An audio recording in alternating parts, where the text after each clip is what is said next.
اختراقات لاعبي بيرسي تاو امامنا. شعلة نشاط دائما في خط هجوم جنوب افريقيا. منير المحمدي، غلطة كبيرة، غلطة كبيرة. منير المحمدي، كرة كانت سهلة من جانبي بيرسي تاو، لكن منير المحمدي لم يتحكم في هذه الكرة.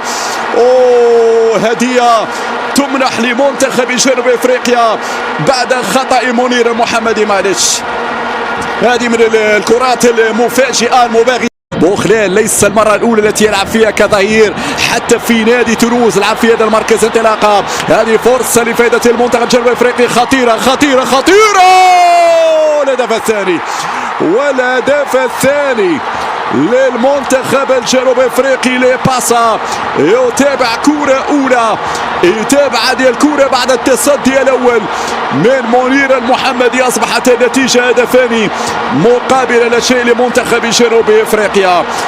سريعين جدا، سريعين جدا مع التعامل مع هجمات. اصبح يتحرك في الجهه اليمنى، المكان اللي كان يشغله زكريا بوخلال. هنا العرضيه، زياش يحصل على الكره بصدره. زياش 1 على 1، زياش يحاول يدخل. زياش وجول جول جول جول جول